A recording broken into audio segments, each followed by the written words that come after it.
Meu filho me olhou nos olhos na frente de um juiz e disse que eu não tinha mais condições de gerir minha própria vida, que eu era um risco para mim mesmo, que não conseguia mais tomar decisões, que minha mente havia deteriorado, que precisava ser interditado. Eu ouvi cada palavra, sentado, de terno, com 76 anos nas costas e 42 anos de trabalho honesto guardados aqui dentro. E sabe o que eu pensei?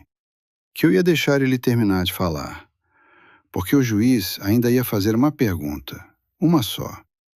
E meu filho ia sair daquela sala de cabeça baixa. Mas antes de eu chegar nesse momento, deixa eu te contar quem eu sou. Me chamo Osmar, tenho 76 anos. Trabalhei 42 anos como engenheiro civil, construí uma empresa do zero, a Osmar e Filhos Construções, que hoje opera em 7 estados e tem 320 funcionários. Não herdei nada de ninguém. O meu pai era pedreiro. Eu fui pedreiro também, dos 12 aos 18 anos, até conseguir entrar na faculdade, à noite trabalhando de dia. Esse é o homem que meu filho levou ao tribunal e chamou de incapaz. Você consegue imaginar isso? Sentar numa cadeira de madeira escura, ouvir seu próprio filho falar para um estranho que você não sabe mais o que faz com seu próprio dinheiro? Minha amiga, meu amigo, se você acha que viu ingratidão na vida, espera um pouquinho. Porque o que eu vou te contar hoje é de um nível que eu mesmo tive dificuldade de acreditar. E eu estava dentro da história. Fica comigo até o fim, porque o que o juiz perguntou para o meu filho naquela sala vai ficar gravado na sua memória. Se inscreve no canal Voz do Tempo e me conta nos comentários de qual cidade você está me ouvindo agora. Vamos lá. Deixa eu te contar sobre o Renato. Meu filho tem 51 anos. Nasceu quando eu tinha 25, numa época em que eu ainda misturava cimento com as próprias mãos nos fins de semana, porque o dinheiro não chegava para pagar ajudante. A mãe dele, minha, Conceição, cuidou dele com aquele amor de mãe que não mede sacrifício. Eu trabalhei muito. E quando a empresa começou a crescer, eu quis que ele fizesse parte disso. Era o sonho. Osmar e Filhos. Eu repeti esse nome com orgulho. 2 filhos, a Patrícia e o Renato. Mas a Patrícia casou cedo, foi morar em Curitiba, e o Renato ficou. Ficou aqui, em São Paulo, ficou na empresa, ficou no meu radar e no meu coração. Paguei a faculdade de administração dele na PUC. 4 anos, R$ 1.800 por mês, sem falhar um. Paguei o intercâmbio na Espanha depois da formatura, 6 meses em Barcelona, porque ele disse que precisava aprender a negociar com europeus. Dei entrada no apartamento dele no Morumbi, R$ 180 mil em 2009, que na época era uma fortuna para mim. Não pedi nada em troca. Era meu filho. Era diferente. Eu sei que você está pensando, mas pai que faz isso não é ingênuo? E eu respondo, talvez. Mas na época, eu chamava isso de amor. Levou tempo para eu entender a diferença entre amor e permissão, entre cuidar e alimentar um monstro. Quando Renato entrou na empresa em 2010, ele era gerente comercial. Cargo criado para ele, salário de R$ 12 mil, carro da empresa, plano de saúde, participação nos lucros. Eu ensinei a ele tudo o que eu sabia. As obras, os fornecedores, os contratos, as negociações. Levei ele para a reunião com o prefeito. Apresentei ele para o síndico do maior condomínio de Santo André como meu sucessor. Abri todas as portas que levaram 40 anos para eu construir. Sabe o que ele fez com essas portas? Usou para entrar. E começou a fechar por dentro. A Cíntia, mulher dele, é o tipo de pessoa que muda de tom conforme a temperatura da situação. Quando eu estava bem, ela era carinhosa, chamava de sogro, trazia bolo de fubá nas visitas. Quando percebeu que o dinheiro da empresa era grande demais para esperar, mudou. Eu não percebi na hora. Percebi depois, quando já era tarde para não ter percebido. O primeiro sinal que eu ignorei foi em 2019. Renato me pediu para assinar uma procuração ampla. Disse que era para agilizar negociações enquanto eu viajava para tratar uma arritmia cardíaca que me deu no começo daquele ano. Eu assinei, confiei. Tomava anticoagulante todo dia, consultava cardiologista a cada 3 meses, mas fora isso estava bem. Era uma procuração de rotina, me disse ele. Só que não era. Meu amigo, procuração ampla não é rotina. É uma chave mestra. Com essa procuração, Renato começou a assinar contratos. Contratos com uma empresa de consultoria, a MRC Soluções Empresariais, que ninguém na equipe conhecia, que não tinha histórico, que cobrava R$ 35 mil por mês por um serviço chamado apenas de assessoria estratégica. 3 anos assim. Eu descobri o valor total depois, R$ 1.260.000 pagos para uma empresa fantasma. Adivinha de quem era essa empresa? O nome do sócio era de uma pessoa de confiança do Renato. O dinheiro chegava lá e sumia. Quantos pais passam por isso sem nunca descobrir? Quantos confiam e pagam o preço até o fim? Eu não sabia de nada disso ainda quando ele começou o processo de interdição. A interdição. Minha amiga, eu preciso te explicar o que é isso para quem não sabe. Interdição judicial é um processo onde alguém pede ao juiz que declare outra pessoa legalmente incapaz de gerir seus próprios bens e sua própria vida. É o que você faz com alguém que tem demência severa, que não reconhece a própria família, que não sabe onde está. Isso que o meu filho pediu. Não porque eu fosse demente, porque eu era rico. E ele queria tudo antes que eu decidisse o que fazer com o que era meu. Ele começou a preparar o terreno 2 anos antes do processo. 2 anos. Levou um psiquiatra para jantar na minha casa em outubro de 2021. Disse que era amigo. O homem ficou me olhando durante o jantar inteiro, fazendo perguntas casuais, daquelas que parecem conversa, mas são avaliação. Eu esqueci o nome de um vizinho durante a conversa e o Renato anotou isso em algum lugar. Eu contei a mesma história de uma obra 2 vezes e o Renato anotou. Coisas que qualquer pessoa de 74 anos faz no jantar de domingo.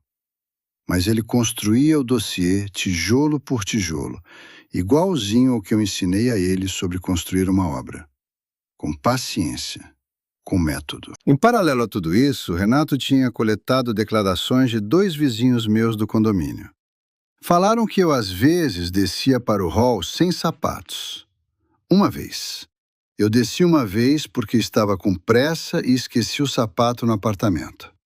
Declaração assinada, carimbada, como se isso fosse prova de demência.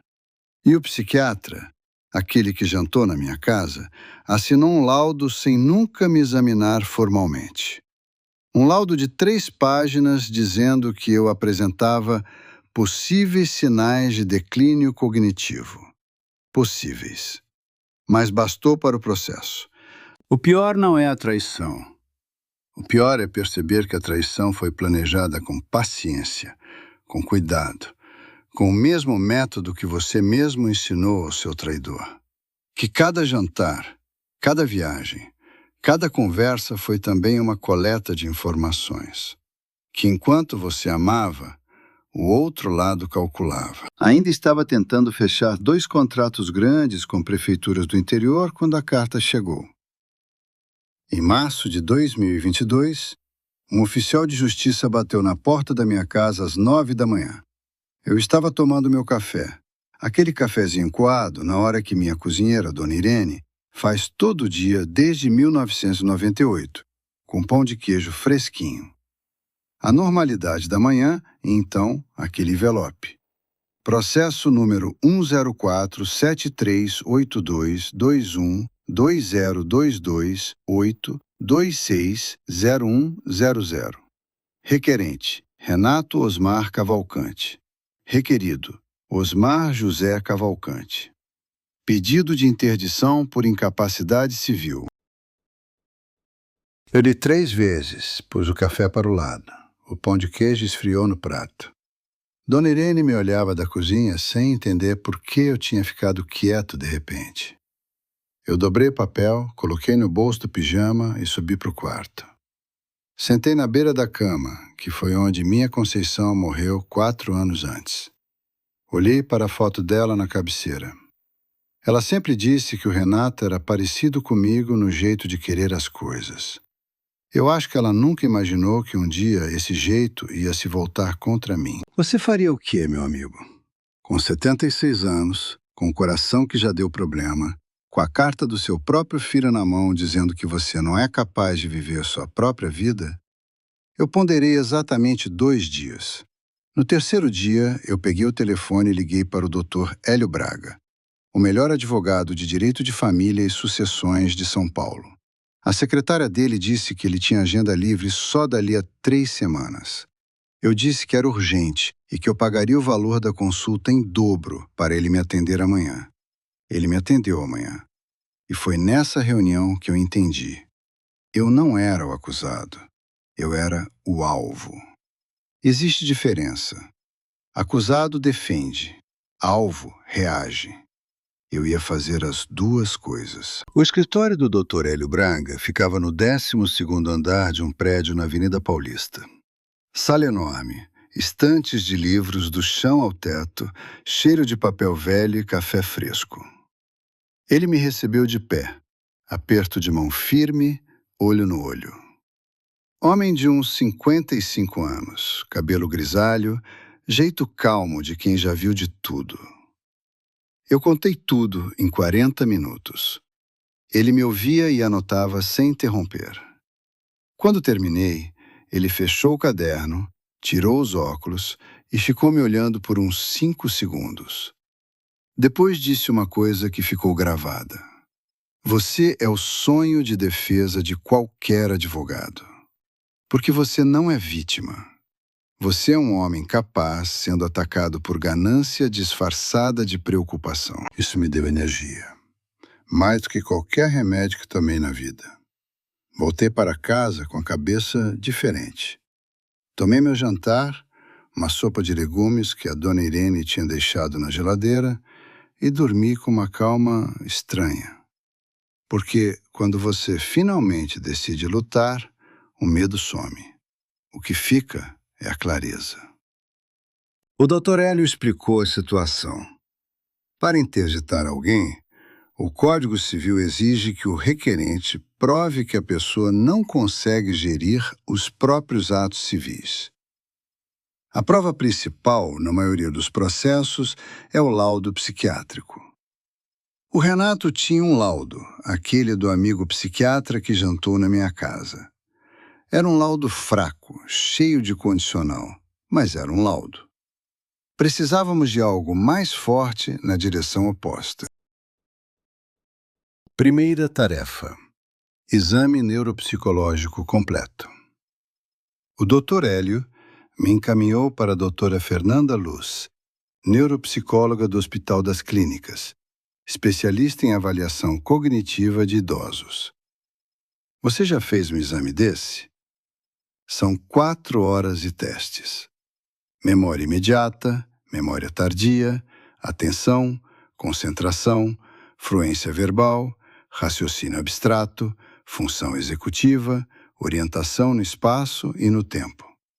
Eles te pedem para repetir listas de palavras depois de 20 minutos. Te pedem para desenhar um relógio com os ponteiros marcando 11 e 10. Te pedem para dizer o máximo de palavras que começam com a letra F em 60 segundos. Eu disse 31. A média normal para minha faixa etária é 23. Doutora Fernanda me olhou depois dos testes com um sorriso. Disse que meu perfil cognitivo era o de um homem de 50 e poucos anos. Que minha memória de trabalho era excepcional para qualquer idade. Que eu não tinha nenhum sinal de declínio, nenhum. Eu perguntei se ela podia colocar isso em laudo. Ela disse que era exatamente para isso que eu estava ali. Segunda tarefa, minha saúde física. O meu cardiologista, Dr. Valmir Costa, que me acompanha desde 2019, emitiu uma declaração detalhada.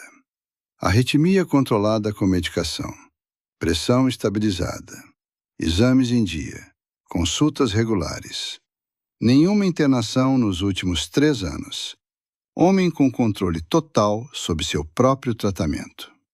4 páginas de história clínica. Eu guardei tudo numa pasta de couro marrom que comprei especialmente para isso. Adivinha o que o meu filho não sabia? Que enquanto ele preparava o processo há 2 anos, eu tinha feito o check-up completo em São Paulo e num hospital em Belo Horizonte. 2 laudos, 2 sets de exames, tudo guardado. Ele achava que eu era descuidado com minha saúde. Eu não era. Eu só não exibia isso para ele. Terceira tarefa: as testemunhas. O Dr. Hélio foi direto. Precisamos de pessoas que convivam com você e possam falar sobre sua capacidade no dia a dia. Quem ele não esperava era a qualidade das testemunhas que eu tinha. O Sr. Antônio Ferraz, gerente de obras da minha empresa há 18 anos, que participava comigo de reuniões técnicas toda semana. A doutora Regina Pires, minha advogada tributarista, que negociou 2 contratos comigo nos últimos 6 meses. O coronel Marcos Boaventura, amigo de 40 anos, ex-oficial do Exército, que almoçava comigo toda semana no mesmo restaurante japonês na Liberdade. 3 pessoas que podiam olhar nos olhos do juiz e dizer: esse homem é absolutamente lúcido. Quarta tarefa, a mais importante, a que o Renato não esperava. O Dr. Hélio pediu ao perito contábil do tribunal que fizesse um levantamento dos contratos assinados pela empresa nos últimos 3 anos. Todos, por número, valor e signatário. Quando o resultado voltou, meu amigo, eu precisei sentar. R$ 1.260.000 em contratos com a MRC Soluções Empresariais, todos assinados pelo Renato com a procuração que eu tinha dado a ele. A MRC tinha CNPJ aberto há 6 meses antes da primeira nota, endereço numa sala virtual na Vila Olímpia, e o sócio era o cunhado de um amigo de faculdade do Renato. Empresa de fachada. Sem funcionário, sem entrega, sem contrato de serviço real. O filho que me chamou de incapaz estava roubando da minha empresa há 3 anos. Usando o cargo que eu dei, o salário que eu paguei, a confiança que eu depositei. Existe dor maior do que essa?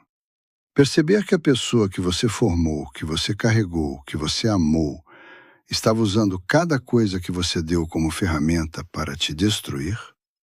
Eu fui até o banheiro, abri a torneira, passei água fria no rosto. Me olhei no espelho. 76 anos, cabelo branco, rugas fundas. Um homem de pé. Voltei para a mesa do Dr. Hélio e disse: o que a gente faz com isso? Ele sorriu pela primeira vez desde que eu tinha chegado. Isso aqui, seu Osmar, vira contraprova. E talvez vire processo criminal. Me conta nos comentários o que você faria nesse momento. Jogaria fora? Esqueceria? Chamaria a polícia? Porque eu precisei escolher. E a minha escolha não foi só me defender. Foi me defender completamente. Quinta tarefa: a reconstituição dos fatos. Precisávamos mostrar ao juiz que o Renato não agia por preocupação com o pai. Ele agia por interesse. E o timing do processo de interdição era a prova mais clara. O processo foi protocolado em fevereiro de 2022. Em janeiro de 2022, eu tinha conversado com o Dr. Hélio pela primeira vez sobre atualizar meu testamento. O Renato não sabia do conteúdo, mas sabia que eu tinha consultado um advogado.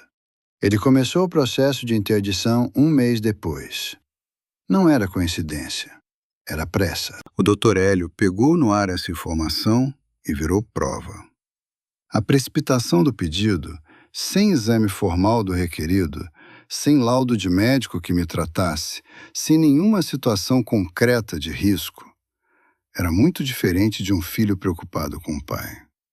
Era um homem tentando antecipar uma herança que podia não vir do jeito que ele queria. Sexta tarefa: eu mesmo. O Dr. L me preparou para a audiência durante 3 sessões. Me ensinou como sentar, como responder, quando falar e quando calar. Mas o mais importante que ele me disse foi isso: você não precisa provar que é brilhante.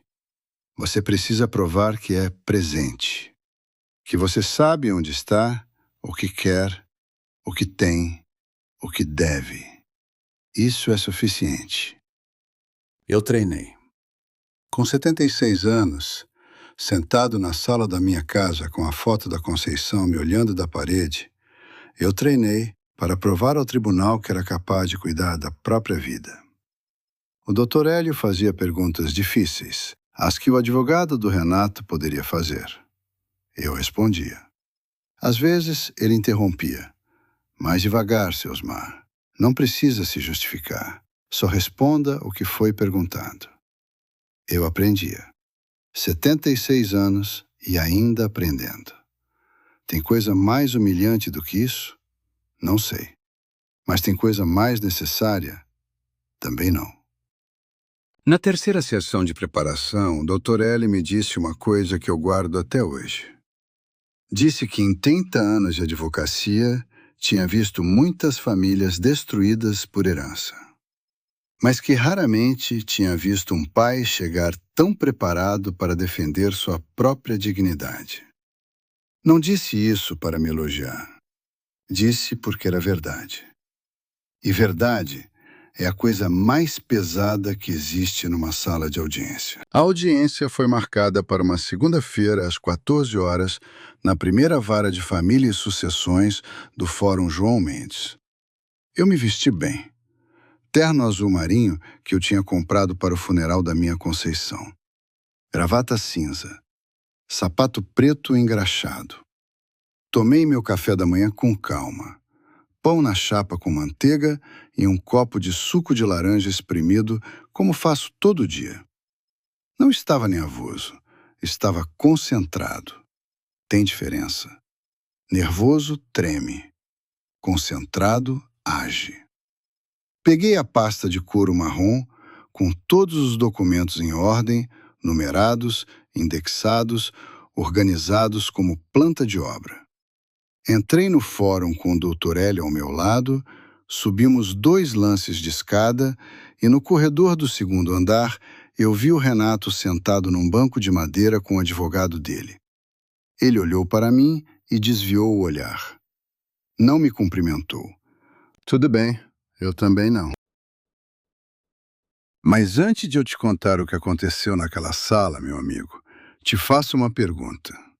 Você acha que o Renato sabia o que estava vindo? Porque ele não sabia. Vai que é importante. Fica comigo. Mas antes da audiência, o Renato me deu um presente que eu não esperava. Ele entrou em pânico. Sabe quando uma pessoa planeja algo por 2 anos com calma e de repente percebe que o plano não está indo do jeito que imaginou? A calma some. O que aparece no lugar é o desespero. E o desespero faz as pessoas cometerem erros. Grandes erros. 15 dias antes da audiência, o telefone tocou às 10 da manhã. Era o Renato. Não atendi. Tornou a ligar. Não atendi. Mandou mensagem. Pai, precisa conversar. A gente pode se encontrar? Não respondi. 2 horas depois, a campainha do meu apartamento tocou. Eu morava num prédio de alto padrão nos Jardins. Portaria 24 horas, interfone com câmera. Olhei a tela e vi o Renato na calçada, de terno, cara de preocupado, gesticulando para cima. Liguei para a portaria e disse que não estava recebendo visitas. O porteiro comunicou. O Renato ficou parado na calçada por uns 10 minutos, olhando para cima como se eu fosse aparecer na janela. Não apareci. Fui fazer meu almoço. Eu sei que isso parece frio, e era frio. Mas existe temperatura certa para lidar com alguém que tentou te declarar incapaz legalmente.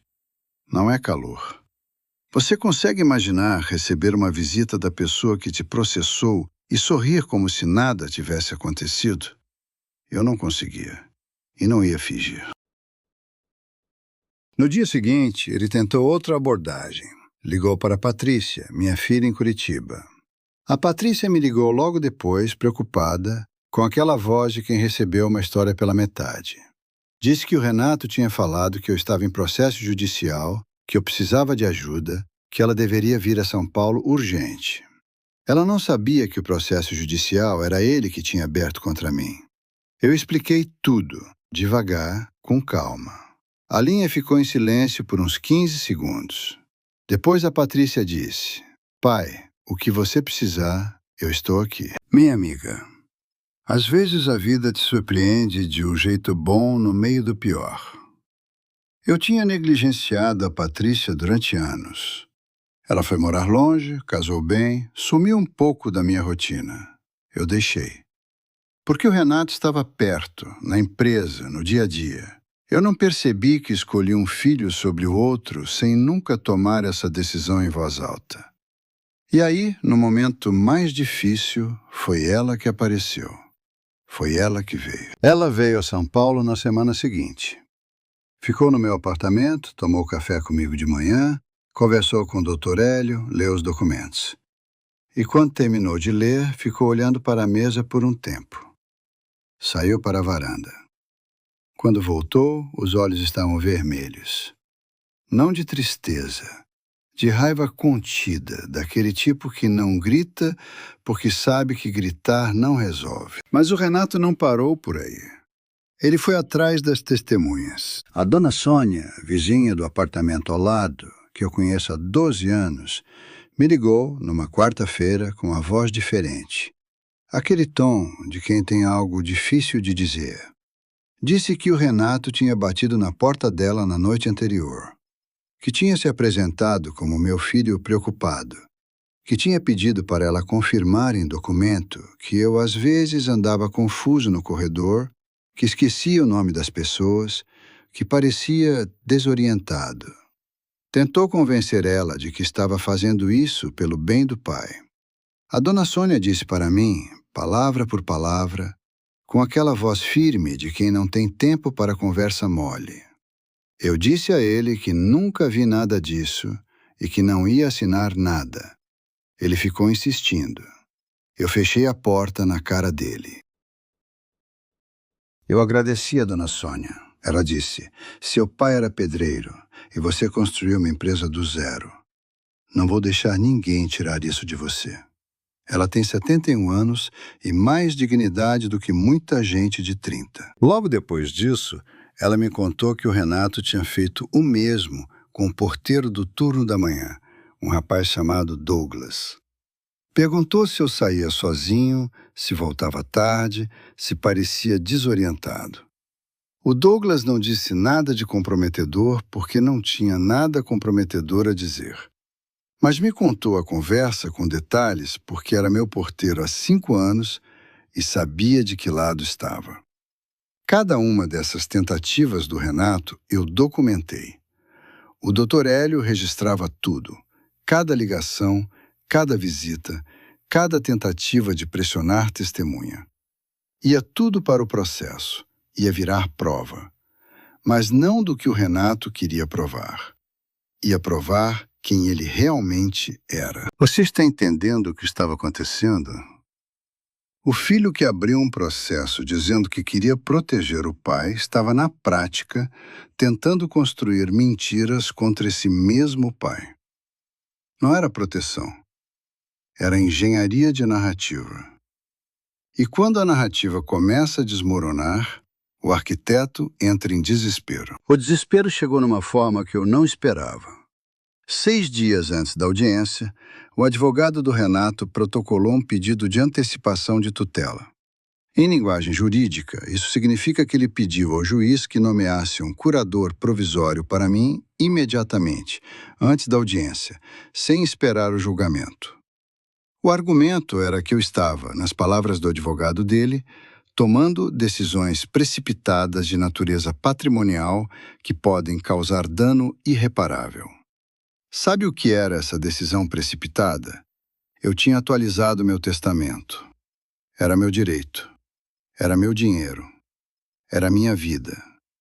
Mas para ele, qualquer mudança que eu fizesse antes do julgamento era uma ameaça ao que ele esperava receber. O Dr. L me ligou assim que recebeu o protocolo. A voz dele estava animada, não preocupada. Esse pedido de antecipação, Sr. Osmar, vai jogar contra ele, porque para o juiz deferir isso, ele precisa de prova imediata e incontestável de incapacidade. E o que eles têm é um laudo fraco de um psiquiatra que jantou na sua casa e observou você durante uma noite. Isso não sustenta antecipação de tutela. Mas o pedido revela a pressa deles. E pressa não combina com preocupação sincera. Combina com interesse. Isso ficou ecoando na minha cabeça a tarde inteira.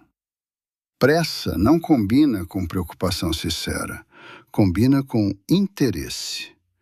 Guarda isso porque vai ser importante daqui a pouco. O juiz indeferiu o pedido em 48 horas, sem nem marcar audiência prévia. Despacho de 3 linhas. O Dr. L me mandou uma foto do despacho pelo WhatsApp. Eu olhei, dobrei o celular no bolso e fui tomar meu cafezinho da tarde. Às vezes a vitória não precisa de comemoração, só precisa de um bom café. Mas o Renato ainda tinha uma carta na manga. Na véspera da audiência, recebi uma ligação de um número que não conhecia. Atendi. Era uma voz feminina, tensa, que se apresentou como Cíntia, minha nora. Ela falou que queria que eu desistisse do processo, que o Renato estava passando mal, que o casamento deles estava em risco por causa de tudo aquilo, que eu estava destruindo a família. Minha amiga, você ouviu isso? Eu estava destruindo a família. Eu, que fui arrastada a um tribunal pelo meu próprio filho. Eu deixei ela terminar de falar. Depois disse uma coisa apenas. Cíntia, liga para o advogado do Renato. E desliguei. Meu amigo, me diz uma coisa. Quando alguém que participou de uma injustiça contra você vem pedir para você desistir de se defender, o que passa pela sua cabeça? Porque o que passou pela minha foi clareza, não raiva. Clareza. Cada tentativa deles de me fazer parar me confirmava que eu estava no caminho certo. Passei a tarde em silêncio. Comi um prato de arroz com feijão que a dona Irene tinha deixado na geladeira. Aqueço sozinho quando ela não está. O feijão estava temperado do jeito que eu gosto, com louro e bacon. Sentei na varanda e fiquei olhando a cidade. São Paulo da tarde. Aquele barulho constante de carro e buzina e gente vivendo a própria vida sem saber que existe um velho num apartamento dos Jardins que amanhã vai a juízo para provar que ainda é dono da própria. Peguei a foto da Conceição que eu carrego na carteira desde que ela morreu. Uma foto pequena da época do nosso casamento. Ela de branco, eu de terno marrom que hoje me envergonharia. Fiquei olhando para ela por uns 2 minutos. Ela sempre soube de tudo antes de mim. Se estivesse viva, teria percebido o que o Renato estava fazendo muito antes de mim. Guardei a foto de volta. Amanhã era o dia. E eu ainda não sabia o que o juiz ia perguntar. Mas sabia que quando ele perguntasse, a resposta do meu filho ia dizer tudo que precisava ser dito. A sala de audiências era menor do que eu imaginava. 6 cadeiras de madeira escura, uma mesa comprida, uma janela alta com persiana cinza, deixando passar uma luz fria de segunda-feira. Cheirava a papel e ar-condicionado. Eu sentei do lado esquerdo com o Dr. Hélio. O Renato sentou do lado direito com o advogado dele, um homem de uns 40 anos, terno preto, pasta fina. A Cíntia estava no corredor. Não foi autorizada a entrar na sala. A Patrícia ficou do lado de fora também, mas de outra forma. Ela estava lá. Isso era diferente. O juiz entrou 7 minutos depois da hora marcada. Dr. Eduardo Campos, nome que eu aprendi de cor na semana anterior. Homem de uns 55 anos, cabelo curto, óculos finos, olhar que vai direto ao ponto, sem cerimônia. Sentou, abriu o processo, folheou por uns 2 minutos em silêncio completo. Ninguém falou nada, só o barulho das páginas virando e o ar-condicionado zumbindo acima das nossas cabeças. Você já ficou num silêncio que pesa? Aquele silêncio de sala de espera, de pronto-socorro, de tribunal? É o silêncio mais alto do mundo. Você ouve a própria respiração, ouve o próprio pensamento. Eu segurei a pasta de couro marrom no colo e fiquei olhando para as minhas mãos. Essas mãos que já carregaram saco de cimento, que assinaram contratos de 1 milhão, que seguraram a mão da Conceição nos últimos dias dela. Essas mãos que meu filho quis tirar o direito de assinar o próprio nome. O juiz olhou para o advogado do Renato e pediu que apresentasse a síntese do pedido. O advogado se levantou, falou por uns 10 minutos, mencionou a arritmia, mencionou a idade, mencionou episódios de esquecimento, mencionou o laudo do psiquiatra. Tudo com voz bem modulada, palavras certas, ar de preocupação genuína. Bem preparado. Eu ouvi tudo sem mover um músculo. Depois o Dr. Hélio se levantou. Apresentou o laudo da doutora Fernanda Luz, neuropsicóloga do Hospital das Clínicas. Leu o trecho principal em voz alta. Perfil cognitivo compatível com indivíduo de 50 e poucos anos. Memória de trabalho excepcional para qualquer faixa etária. Nenhum sinal de declínio cognitivo detectado. Apresentou a declaração do Dr. Valmir Costa, o cardiologista. Apresentou as declarações das 3 testemunhas, o Sr. Antônio Ferraz, a doutora Regina Pires, o coronel Marcos Boaventura. E então apresentou o relatório do perito contábil. O advogado do Renato se mexeu na cadeira quando o Dr. Hélio começou a falar dos contratos com a MRC Soluções Empresariais. O Renato ficou imóvel, mas a mandíbula dele apertou. Eu vi. R$ 1.260.000 em 3 anos. Empresa sem funcionários, endereço virtual, sócio com vínculo pessoal com o requerente. O Dr. Hélio não acusou ninguém naquele momento. Não era o objetivo.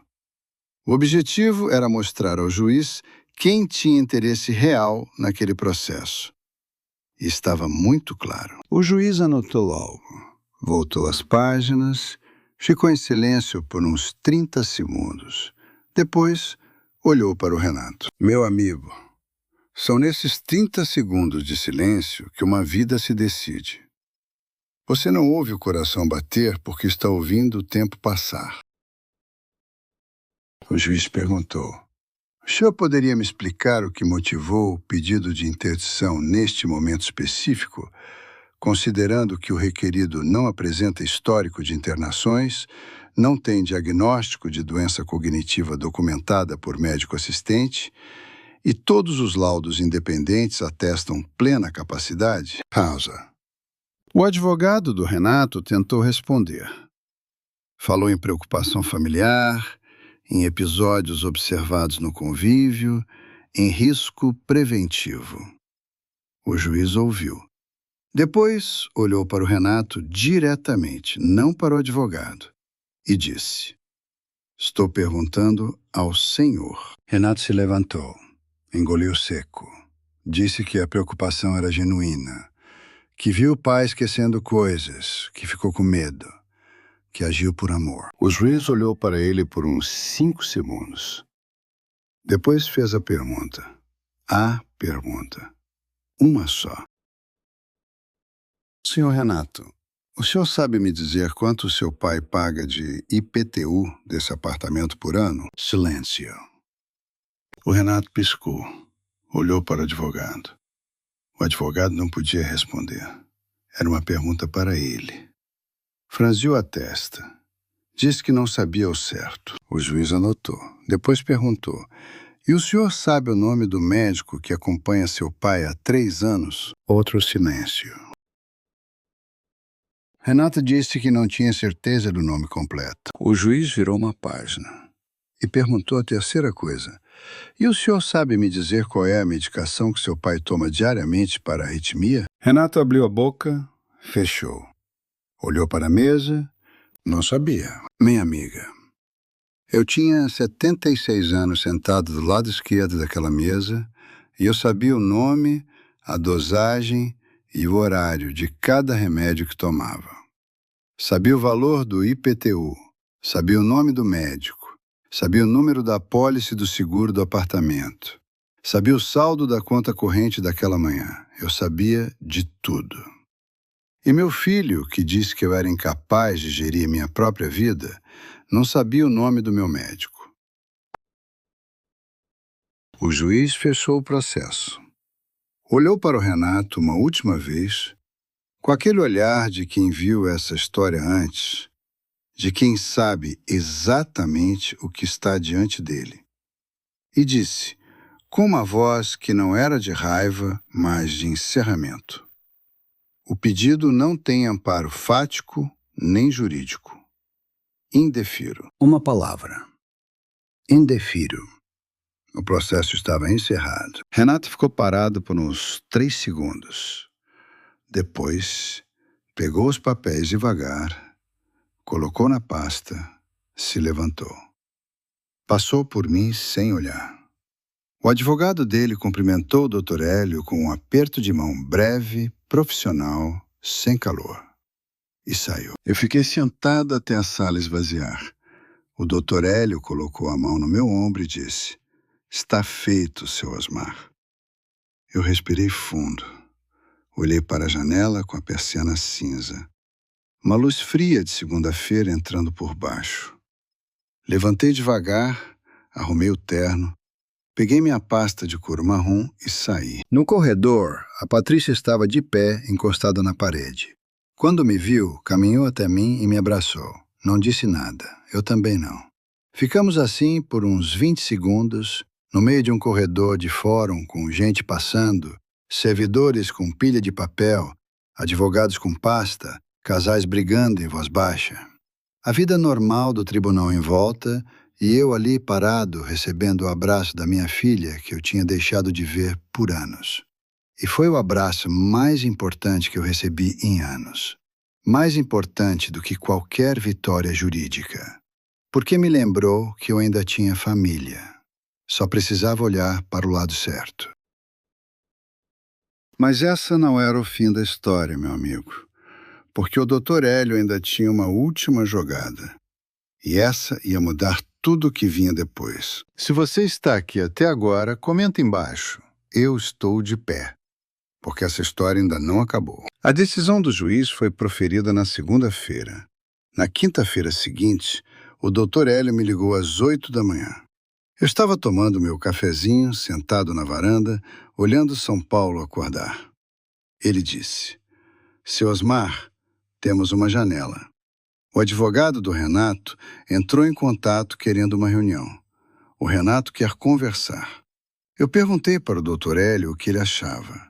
Ele disse: depende do que o senhor quer que saia dessa conversa. Eu fiquei um segundo pensando. Depois disse: quero que ele me olhe nos olhos. É tudo que eu quero. A reunião foi marcada para sexta-feira, no escritório do Dr. Hélio. Território neutro, com o advogado presente, formal. Não era um jantar de família. Era uma mesa com 2 lados. O Renato chegou pontualmente. De terno cinza, caminhada diferente daquela que eu conhecia desde que ele tinha 2 anos de idade. A caminhada de sempre era confiante, apressada, de quem acha que o mundo precisa acompanhar o ritmo dele. Dessa vez era mais devagar, mais pesada. Ele entrou na sala, olhou para mim, e eu vi uma coisa no rosto dele que eu nunca tinha visto antes em 51 anos. Vergonha de verdade. Não a vergonha de quem foi pego, a vergonha de quem finalmente se viu. Sentou do outro lado da mesa. Os advogados ficaram nos laterais, e eu falei primeiro, porque era minha vez. Renato, eu vou te dizer algumas coisas e eu preciso que você ouça tudo sem me interromper. Porque depois que eu terminar, você pode falar o que quiser. Mas agora é a minha vez. Eu trabalhei dos 12 aos 42 anos sem parar. Quando você nasceu, eu já tinha calos nas mãos de carregar tijolo. Você não sabe o que é isso porque nunca precisou saber. E eu me orgulhava de que você não precisasse. Paguei sua escola, paguei sua faculdade, paguei seu intercâmbio. Dei entrada no seu apartamento. Coloquei você na empresa que levei 40 anos para construir. Te apresentei a cada cliente, cada parceiro, cada funcionário que valeu a pena conhecer. Abri todas as portas que eu construí com as próprias mãos. E você usou essas portas para me roubar. R$ 1.260.000, Renato. 3 anos. Usando uma procuração que eu assinei porque confiei em você. Uma empresa de fachada com o nome de um amigo seu, sem funcionários, sem entrega, sem produto. Você pegou esse dinheiro e escondeu achando que eu nunca ia descobrir. Achando que o velho já estava ficando velho demais para notar. E quando percebeu que eu podia estar atualizando o testamento, aí você entrou em pânico. Aí você foi a tribunal me chamar de incapaz. Me chamar de risco para mim mesmo. Sentar na frente de um juiz e dizer que seu pai não sabe mais o que faz. Você foi atrás da minha vizinha de 71 anos pedindo que ela mentisse. Você foi atrás do porteiro que me conhece há 5 anos, pedindo que ele falasse algo comprometedor. Você trouxe um psiquiatra para jantar na minha casa como se fosse seu amigo, e ele ficou me avaliando como se eu fosse cobaia. Isso foi o que você fez. Você sabe o nome que se dá para quem faz isso com o próprio pai? Você sabe o nome? Eu não disse o nome. Deixei a pergunta no ar. O silêncio pesava mais do que qualquer palavra que eu pudesse escolher. Sabe quanto tempo durou esse silêncio? Uns 3 segundos. Pareceram 30. Minha amiga, se você está ouvindo isso e está sentindo raiva, então você está no lugar certo. Porque era exatamente isso que eu estava sentindo. Uma raiva fria, controlada, que não grita, que fala devagar, que olha nos olhos. Eu continuei. Você acha que ele queria ouvir? Não importava, ia ouvir. O juiz te perguntou 3 coisas básicas sobre mim. O valor do meu IPTU, o nome do meu médico, a medicação que eu tomo. Você não soube responder nenhuma. Eu sabia responder as 3 antes de ter 8 anos de empresa. Eu sabia o nome da secretária do teu professor na primeira série. Eu sabia o nome da enfermeira que te deu a primeira vacina. Eu sabia cada detalhe da sua vida porque você era meu filho, e isso era o que eu fazia. Eu prestava atenção. E você não sabia nada de mim. Não porque você fosse distraído, porque você nunca precisou prestar atenção. Porque eu resolvia tudo.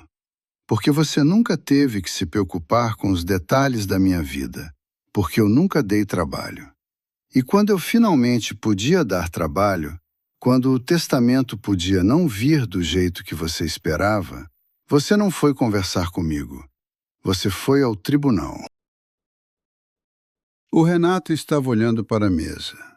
As mãos na borda, dedos apertados. Eu vi a mandíbula trabalhar. Eu não vou fingir que esse processo não doeu. Doeu. Cada página daquele processo foi uma facada. Cada palavra do laudo daquele psiquiatra que jantou na minha casa como meu convidado e me avaliou como cobaia. Cada ligação da Cíntia pedindo para eu desistir. Doeu tudo. Mas sabe o que eu aprendi com essa dor toda? Aprendi que tinha confundido presença com amor. Você estava perto. Trabalhava na minha empresa, almoçava comigo às vezes. Eu achava que isso era relação. Não era. Era convivência de interesse. E eu, que construí uma empresa do zero, sem pedir nada a ninguém, fui o último a perceber que estava sendo usado dentro da própria casa que construí. Eu respirei fundo. Não vou destruir você, Renato. Não porque não tenha motivo. Tenho. O perito contábil já tem todo o material para um processo criminal por desvio de verbas. O Dr. Hélio já tem a documentação completa. Eu podia ter entrado com isso antes mesmo da audiência e não entrei. Não porque eu seja fraco, porque eu precisava que você me olhasse nos olhos primeiro. Agora que você está me olhando, aqui está o que vai acontecer. Você vai devolver o que você desviou, não todo de uma vez, porque eu sei que você não tem. Mas vai devolver com juros, com correção, até o último centavo. O doutor Hélio e o advogado de vocês vão estabelecer um plano. Você vai sair da empresa. Não porque eu não queira te dar outra chance, mas porque eu aprendi que dar chance sem limites não é generosidade. É covardia. E o testamento eu vou atualizar do jeito que eu quiser. Pode parecer duro? Pode. Mas duro é o que é justo quando gentileza já foi traída demais. Porque é o meu dinheiro, a minha vida, a minha escolha.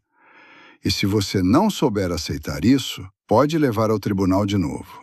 Mas dessa vez, vai ser eu que vou protocolar o processo. O Renato levantou os olhos. Estavam vermelhos. Não de raiva, de outra coisa. Você já viu alguém que passou a vida inteira se achando mais esperto do que merecia e de repente percebeu que não era? É um momento específico. Você vê no rosto. Os ombros caem, a mandíbula larga. O mundo inteiro que a pessoa construiu sobre a própria arrogância desmorona em tempo real. Eu vi isso acontecer com meu filho naquela sala. E não senti prazer. Senti uma tristeza enorme por tudo que poderia ter sido diferente se ele tivesse me tratado como pai em vez de como banco. O Renato disse, com a voz que saiu pequena demais para o tamanho dele: Eu errei, pai. Eu não disse nada por uns 10 segundos. Deixei essas palavras ficarem no ar onde elas mereciam ficar. Minha amiga, quando alguém que te fez muito mal finalmente diz que errou, o que você sente? Eu não senti alívio imediato. Senti peso. O peso de tudo que não tinha como voltar. O peso dos meses de processo, das noites olhando o teto, da humilhação de ter que provar num tribunal que eu estava em sã consciência. Esse peso não desaparece com 2 palavras, mas é um começo. Depois disse, eu sei. E agora você vai consertar. A reunião durou mais 2 horas depois disso. Os advogados conversaram sobre números, prazos, documentos. Eu fiquei quieto na maior parte do tempo, deixando o Dr. Hélio trabalhar. Tomei um copo d'água fria que a secretária tinha deixado na mesa, comi um biscoitinho de polvilho que estava numa cumbuca no centro da mesa, daqueles que a gente come sem perceber. Olhei pela janela do escritório, lá no 12º andar, São Paulo embaixo, toda aquela cidade que eu ajudei a construir tijolo por tijolo. Prédios que eu ergui, condomínios onde eu pus a fundação, estradas que eu calculei. 42 anos de trabalho visível da janela daquele escritório. Pensei na Conceição. Ela teria ficado quieta também, mas teria colocado a mão na minha depois que tudo terminasse. Pensei em tudo que levei décadas para construir. E pensei que naquele momento, pela primeira vez, desde que o envelope chegou na minha porta numa manhã de março, eu estava completamente do lado certo da mesa. Não do lado de quem pede, do lado de quem decide. Chegou até aqui. Entendeu o que aconteceu? Minha amiga, se você chegou até aqui comigo, quero que você comente embaixo a frase: eu ainda estou de pé. Não importa o que você está passando. Se você está ouvindo essa história, é porque algo nela tocou você. E se tocou, é porque você já passou ou está passando por algo parecido. Comenta aí. Deixa eu saber que você está de pé também. O acordo foi assinado em cartório 2 semanas depois. Renata se comprometeu a devolver R$ 1.260.000 em 60 parcelas mensais de R$ 21.000, com correção pelo IPCA. Saiu da empresa formalmente no mesmo dia. O Dr. Hélio registrou tudo, sem processo criminal por hora. Essa era a condição que eu coloquei. Enquanto ele pagasse, eu não acionava o Ministério Público. Se parasse de pagar, a documentação ia no dia seguinte. Sem aviso, sem segunda chance. Ele entendeu. O Renato saiu da reunião do cartório sem olhar para mim. O que passa pela cabeça de um filho nesse momento, não sei.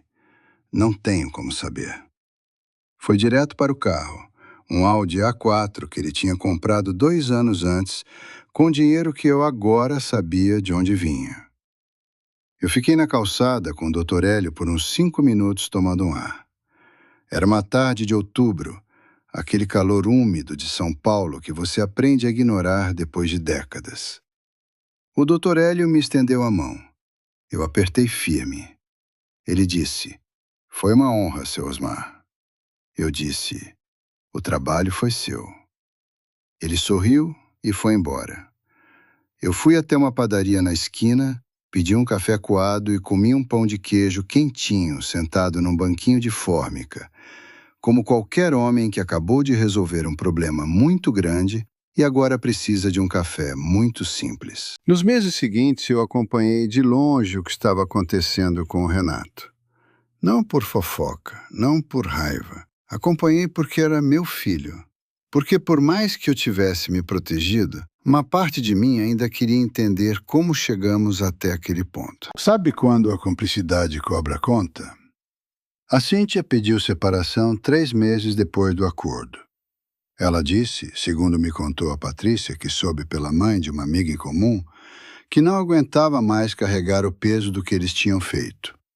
Que sabia de tudo, desde o começo, que tinha incentivado até, mas que quando viu o que aquilo fez com a família dela, o que aquilo fez com o Renato, não conseguiu mais ficar.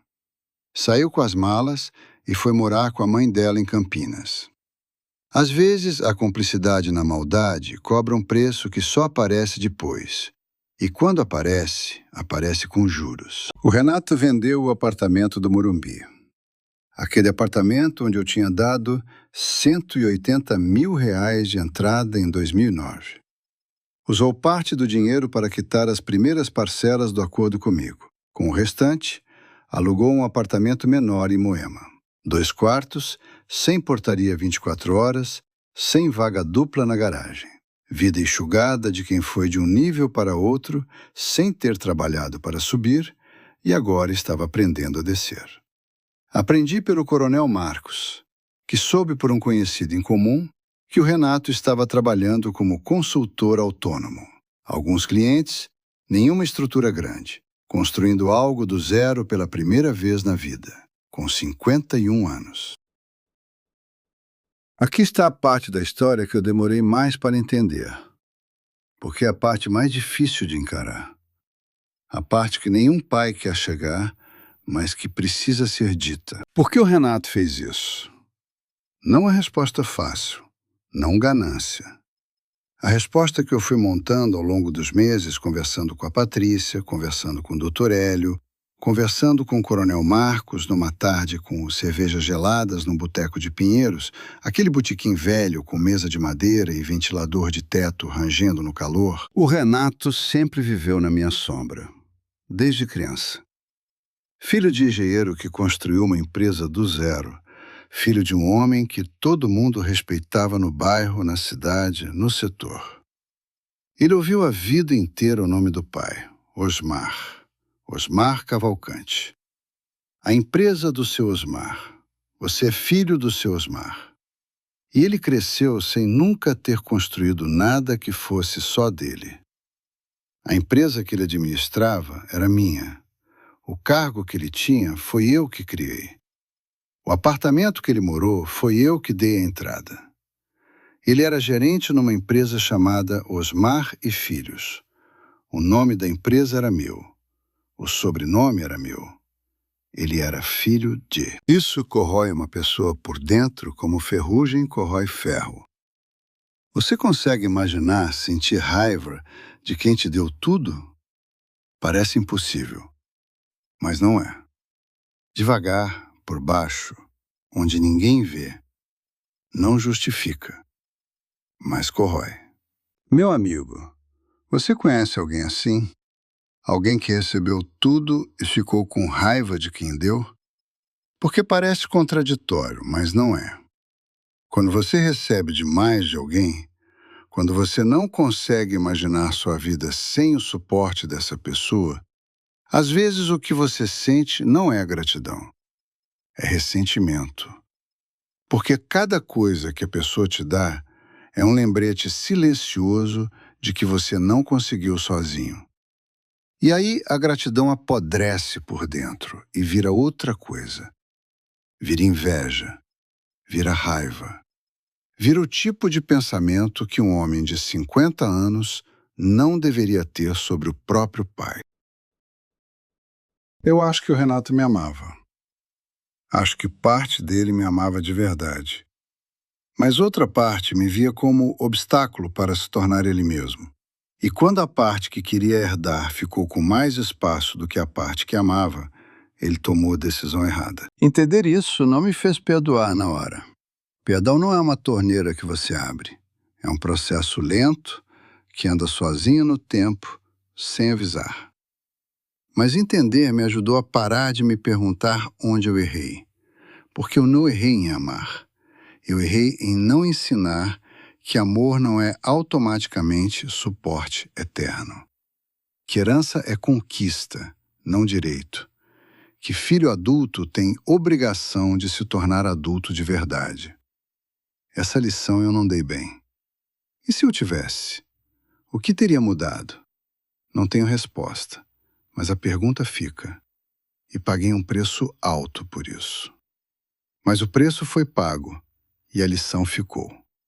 Para os dois. Nas primeiras parcelas que o Renato depositou na minha conta, mês a mês, pontuais, sem atraso, eu via mais do que dinheiro voltando. Vi um homem tentando honrar o que tinha quebrado. Isso não desfaz o que aconteceu, mas conta. Pelo menos conta. A Patrícia veio me visitar mais 3 vezes no ano seguinte. Na terceira visita, ela trouxe os netos. Os filhos dela, que eu mal conhecia porque tinha deixado a distância crescer demais. A menina mais velha tem o jeito da Conceição, o sorriso, o ângulo da cabeça quando presta atenção em alguma coisa. Sentei com ela na varanda, dei biscoito de polvilho, expliquei para ela como se chama cada prédio que aparecia no horizonte. Ela escutou com aquela atenção de criança que ainda acha que tudo é interessante. Minha amiga, você sabe o que é olhar para a neta e ver a avó? É uma coisa que não tem nome certo. É dor e gratidão ao mesmo tempo. Fiquei pensando que fui buscar no tribunal uma coisa que já estava aqui do meu lado. A vida que eu merecia não estava escondida atrás de um processo judicial. Estava esperando eu olhar para o lado certo. E às vezes o lado certo não é o que fica mais perto. É o que a gente deixa de lado porque o barulho do mais próximo é mais alto. 6 meses depois do acordo assinado, contratei um diretor executivo para a empresa. O Maurício Tanaka, 47 anos, NBA pela FGV, 20 anos de mercado de construção civil. Eu o conhecia de longe há anos, respeitava o trabalho dele. Ele aceitou o cargo, passou 3 meses ao meu lado aprendendo cada detalhe da operação, cada fornecedor, cada contrato em andamento. Em setembro, eu assinei a delegação formal de gestão e saí. Não vendi a empresa, ela continua sendo minha. Mas eu parei de ser ela. Minha amiga, sabe a diferença entre ter uma empresa e ser uma empresa? Eu passei 40 anos sendo a Osmar e Filhos Construções. Meu celular não desligava nunca. Meu fim de semana era reunião disfarçada de almoço. Minhas férias eram visita de obra em outro estado. Eu não tinha horário porque a empresa não tinha horário. E quando você é a empresa, você esquece de ser você. Com o Maurício tocando o dia a dia, eu finalmente fui ser eu. Você sabe o que é isso? Saber que a máquina funciona sem você e sentir alívio em vez de medo. Comprei uma câmera fotográfica, uma Fujifilm X-T4, câmera de profissional. que eu nem sabia usar direito no começo. Fiz um curso presencial aos sábados, 8 encontros, numa escola de fotografia no Bom Retiro. Eu era o mais velho da turma. O professor tinha 28 anos e chamava a câmera de equipamento. Eu chamava de máquina, o que rendia risadas na primeira aula. Mas eu aprendi.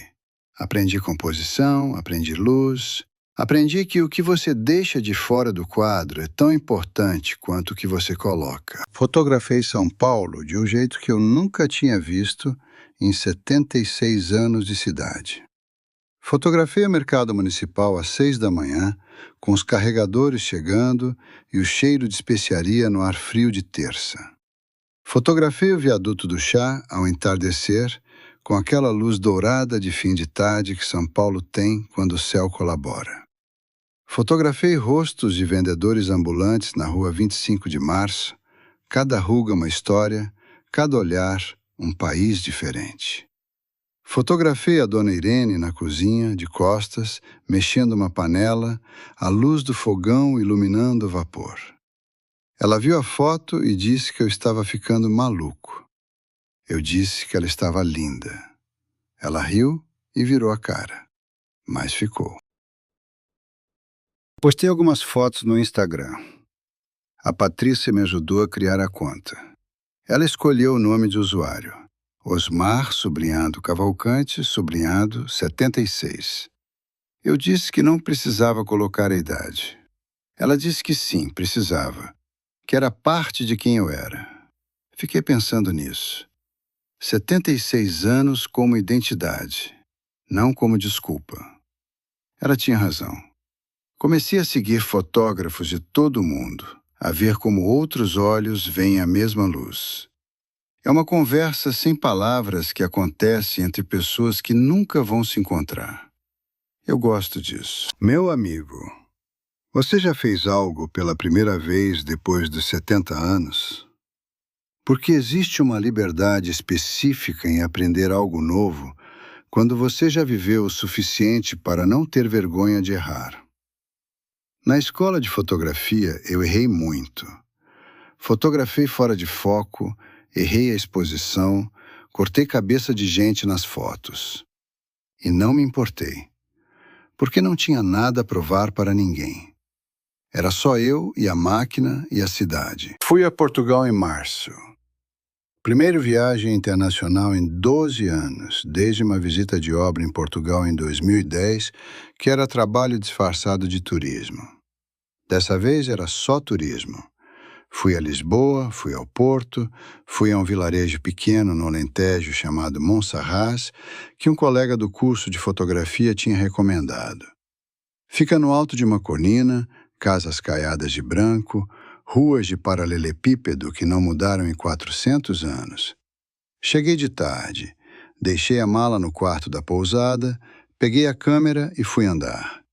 Fiquei 2 horas caminhando por aquelas ruelas sem destino, fotografando portas, gatos dormindo no sol, janelas com vasos de gerânio. Ninguém me conhecia, ninguém esperava nada de mim. Eu era só um velho com uma câmera andando por uma vila medieval como se tivesse todo o tempo do mundo. Tinha? Não sei. Mas me comportei como se tivesse. E é o suficiente. Porque tinha. Fiquei 21 dias em Portugal. Comi pastéis de nata quentes toda manhã. Bebi vinho verde na beira do Douro, numa tarde de vento frio que chegava do Atlântico. Fotografei fachadas de azulejo até a memória do cartão encher. Dormi sem despertador todos os dias. Sabe o que é dormir sem despertador quando você tem 76 anos e passou a vida inteira acordando cedo por obrigação? É uma sensação que não tem palavra em português. O corpo acorda quando quer. Às 6, às 7, às 8... e você abre os olhos sem dívida nenhuma com o dia. Voltei de Portugal com quase 2.000 fotos e uma vontade de ir a mais lugares. Fiz uma lista. Japão, Patagônia, Marrocos, Ilhas Gregas. Lugares que sempre eram próximo ano e nunca chegavam porque o próximo ano tinha obra, tinha contrato, tinha reunião. Agora o próximo ano era livre. A Patrícia me ligou uma noite de junho, quando eu estava selecionando fotos de Lisboa no computador, tomando um chá de camomila que a dona Irene tinha deixado na garrafa térmica. Ela perguntou como eu estava. Eu disse, estou bem, Patrícia, de verdade. Ela ficou em silêncio um segundo. Depois disse, eu sei, pai, eu consigo ouvir. E era verdade. A voz muda quando a pessoa está bem de verdade. Fica mais leve, fica sem pressa. Falei com ela por 40 minutos, sobre as fotos, sobre Lisboa, sobre os netos, sobre a vida dela em Curitiba, que eu finalmente estava conhecendo de verdade.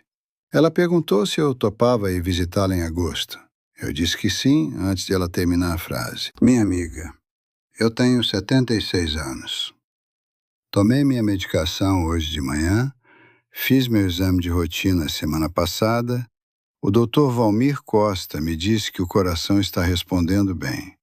Tenho planos para o segundo semestre que envolvem avião e câmera fotográfica e pelo menos um lugar que eu nunca estive.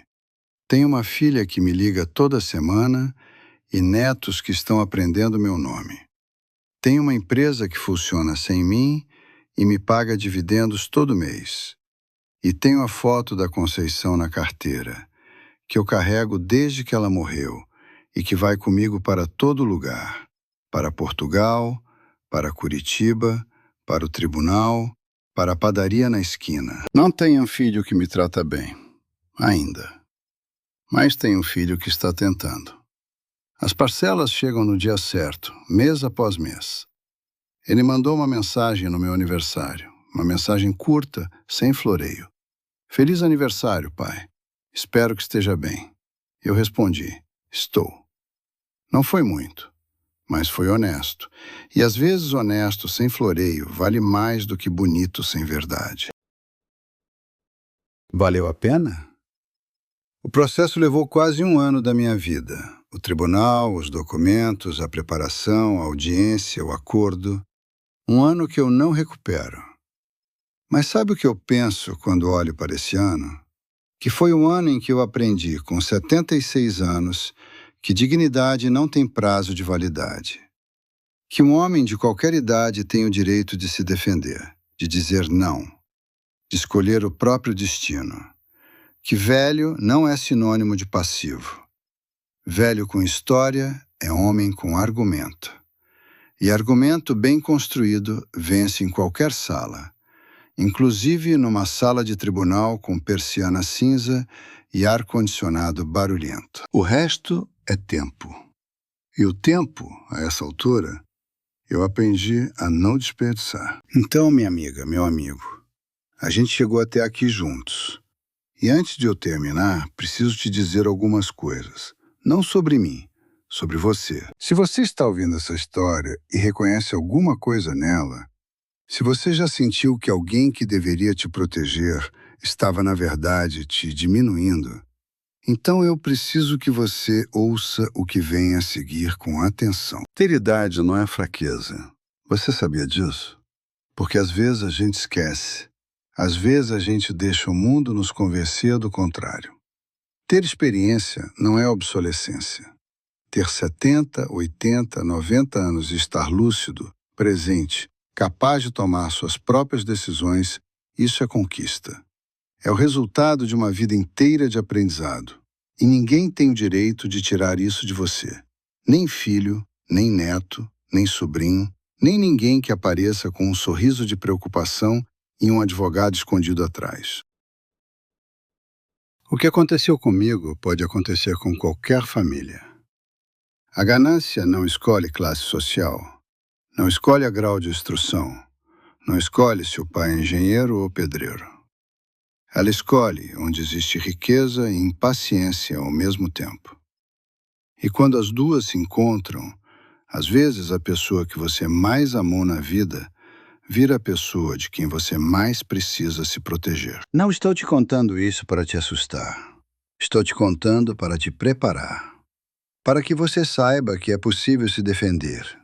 que você pode, em qualquer idade, contratar um advogado, fazer um exame, reunir testemunhas, sentar numa sala de tribunal e provar que você existe, que você pensa, que você decide, que você ainda está de pé. Porque a pergunta que o juiz fez ao meu filho naquele dia não foi uma pergunta jurídica, foi uma pergunta humana.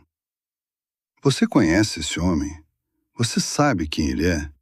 Você presta atenção nele? E a resposta, ou melhor, a ausência dela, disse tudo o que precisava ser dito. A interdição não é o único risco. Existem procurações amplas assinadas sem ler. Existem contas conjuntas que viram unilaterais. Existem heranças antecipadas que nunca voltam. Existem filhos que amam de verdade e filhos que amam o que você tem. E às vezes é a mesma pessoa, dependendo do dia e da pressão e do medo que ela carrega por dentro. Fique atento, cuide dos seus documentos, saiba o que você tem, saiba o que você deve, saiba o nome do seu médico, o valor das suas contas, o número da sua apólice de seguro. Não porque alguém vai te perguntar num tribunal, mas porque é a sua vida e você merece conhecê-la.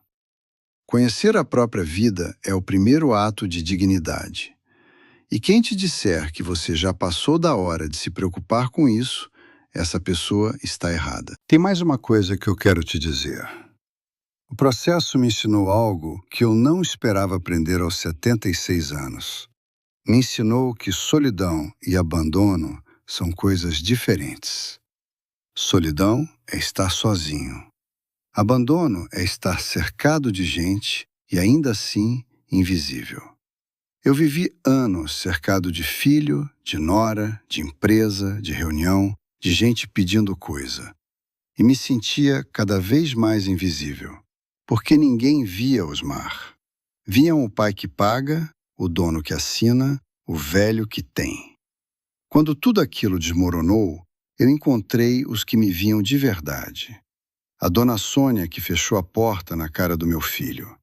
O porteiro Douglas que me contou cada detalhe. A Patrícia que veio de Curitiba sem que eu precisasse pedir. O coronel Marcos que tomou cerveja comigo e não me pediu nada. Às vezes, a tempestade derruba o que não prestava e deixa de pé o que é sólido. Você só descobre o que é sólido quando a tempestade passa. Se você chegou até o fim dessa história, quero te pedir uma coisa. Comenta aqui embaixo, eu ainda estou de pé. Não importa quantos anos você tem, não importa o que você está passando agora. Se você acordou hoje, se você está aqui ouvindo essa voz, você ainda está de pé. E isso conta mais do que qualquer coisa. Se você conhece alguém que está passando por algo parecido, um pai, uma mãe, um avô, uma avó, que está sendo pressionado por alguém da família, compartilhe essa história com essa pessoa. Às vezes, a gente precisa ouvir que é possível se defender para ter coragem de tentar. Se inscreve no canal Voz do Tempo se você ainda não é inscrito. Todo comentário que você deixa aqui embaixo me diz que essa história chegou onde precisava chegar. E eu fico feliz com cada um. Eu sou o Osmar. Tenho 76 anos. Sou engenheiro civil aposentado. Sou pai. Sou avô, mesmo que tardiamente. Sou fotógrafo de fim de tarde. E sou um homem que foi a tribunal para provar que ainda estava de pé. E saiu de lá provado. Cuida de você. Cuida dos seus. Conhece seus direitos. E lembra, a sua história não acaba enquanto você não deixar. Até a próxima, minha amiga, meu amigo. Deus te abençoe.